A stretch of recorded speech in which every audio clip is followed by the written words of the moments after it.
photos of Hazelbrook. The good thing about him is I was even talking to... Yeah, he's had a few homes and he's been plagued with weight because of his good racing he did early in his career in Sydney.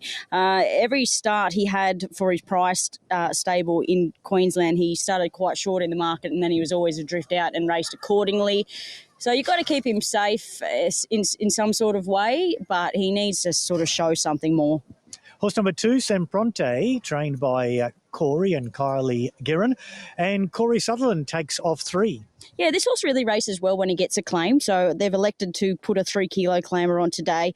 He sort of jumps out of the ground when he gets that weight relief. It is a big step up from a non-tab benchmark 55, I thought on paper, but now with the scratchings and the race we've got here, I don't think he meets too hard of a race. No, he drops in weight, and they tell me his win at Gundawindi was very, very good. Horse number 3, the grey, is a Peshwa. He's racing with a nose roll on, trained at Roma now by Ben Waldron. Shannon Apthorpe takes the ride. Yeah, it was a class winner convincingly at Mungadai, and it was a maiden winner at Sale over the 1,600 metres with a previous trainer. So take what you will from the Mungadai win. We haven't had any subsequent winners, but looks okay in the yard.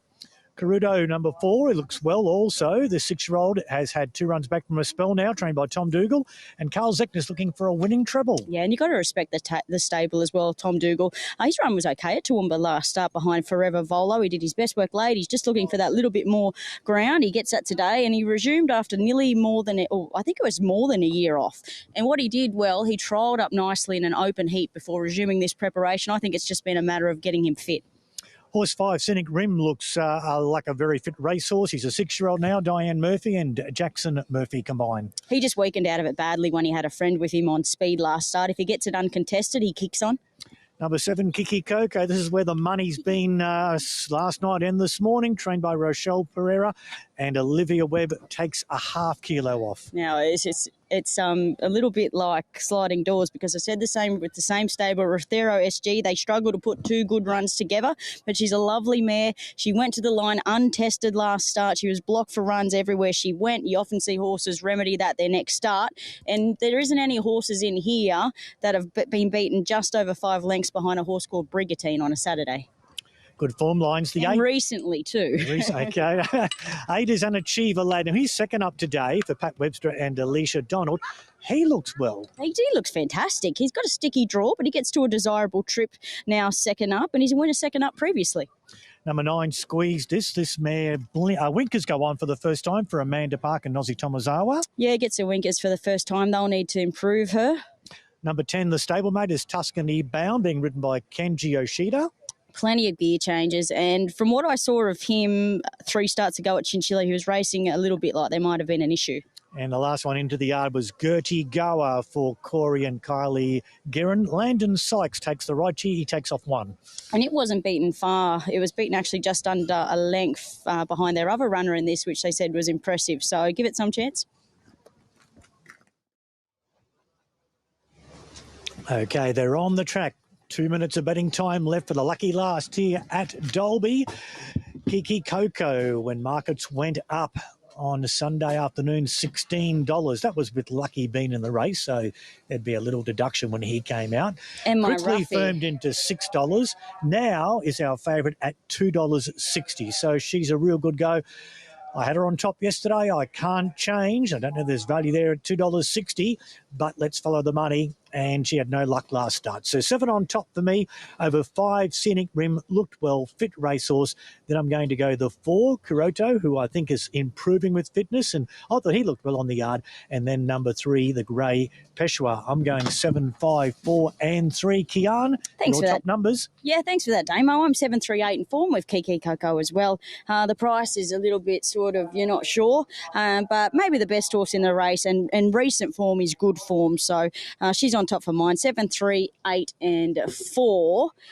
Tell you what, having a look at them in the yard, you would think Tom Dougal's is going to be an improver again. I think it was just fitness, and a few others. I think it's just going to all come down to a tactical fair, who's got the softer draw and who gets that softer run. Some of these horses' sort of honesty compass is a little bit question mark. The jury's not out, but if they do get those nice economical runs, as did Termite today, they can jump out of the ground and win races like this in these lower benchmark races. Okay, what are we down to? Only 30 seconds. Our favourite is number 7. That is Kiki Coco, just easing a touch out to $2.80, but overall certainly the best back runner in the race. 5, Scenic Rim, now at $4.60, and $5 for number 4, Koruto. Let's head upstairs for the last time today to Brett Moody to call them home, race 8.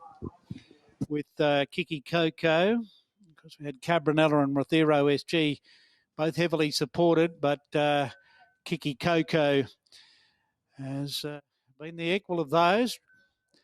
Now we've got an issue here with 9 here, Squeeze Dis. Jockey's dismounted out of the saddle. Won't go around behind the 1,400 metres. As we say, not too happy about going around behind the start. All the other runners had moved up nicely. There's not much room in behind there at the 1,400. Use every bit of the chute. So they generally stay out the front. And now they've got Squeeze Disc going forward. And hopefully she'll load up quickly for this last race. Peshawar stands up well. Last start winner at the Mungandai Picnics. So looks like they've got Squeeze Disc in. Waiting for the jockey, wasted no time. Racing at the last, Sempronte jumped in the air at the start as back rearward. Scenic Rim began quickly and looking to cut off from Wide Alley. Going forward in the early stages was Squeeze Dis and Tuscany going forward. Followed by just off them then is Kiki Coco, and Sempronte recovered nicely. Gertie Goer's caught out on a limb. Peshawar, the greys in between horses as they come onto the course proper now. Getting well back then is an Achiever Lad, who's well back with Rangi Tower, and going down to the tail of the field is Tuscany Bound. But Tuscoto takes its way to the lead, Koruto, and leads as they leave the back straight now. Koruto by about a 3/4 of a length over Squeeze Disc the outside. Scenic Rim from the wide draws getting a lovely run third. Kiki Coco fourth. Sempronte fifth, and then Gertie Goer followed by Peshawar. Well back in the field is an Achiever Lad and Rangi Tower, and still last on the turn is Tuscany Bound. Koruto leads them up for home now. Coming off the bit quickly is Squeeze Disc. Behind them, Scenic Rim about to pop off its heels, and Kiki Coco. 3 outers now launching down the centre of the track. Kiki Coco moving out after Koruto. Scenic Rim can't reach them. Koruto giving plenty. Kiki Coco stride by stride getting to it. Kiki Coco puts a head in front, and Kiki Coco wins from Koruto, and from the back Tuscany Bound has got up for third. Followed closely by Gertie Goer and Scenic Rim, Every Hope. Sempronte never in the call. Well back was an Achiever Lad. Also finishing well back then was Squeeze Dis in company with Rangi Tower and Peshawar. They were all amongst the also rans.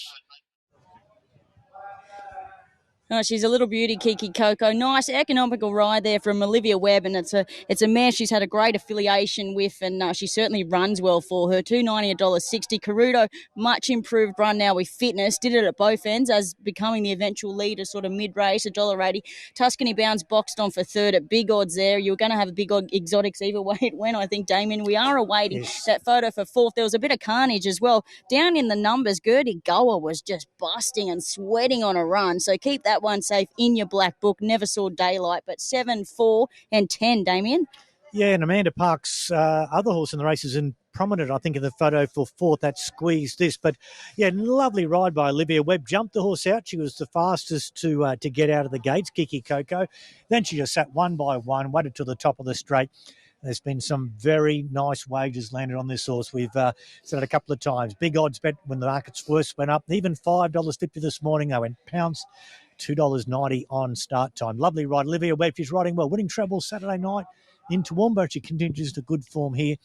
You mentioned the second horse, very, very game, and Tuscany Bound at big odds for third. We're standing by for that fourth number. That Gertie Goer was your best horse doing its work through the line. So put that one in your black book from the Corey and Kylie Gearan stable. The other one from today was definitely Mickey 8, a horse on the up. I think we'll see back in town.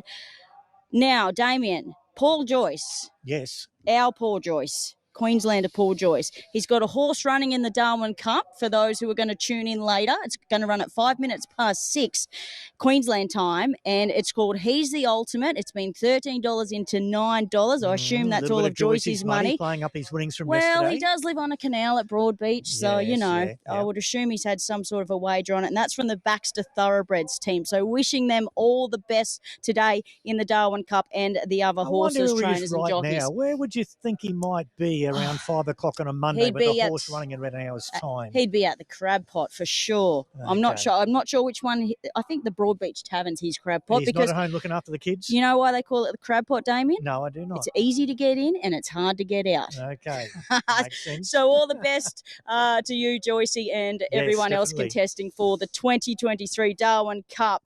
That sees us out from today. Hope you've enjoyed the coverage and backed a few winners. Still no number for 4th, but stay with us. We're going to head back to Goulburn to hear the post-race interviews from Connections.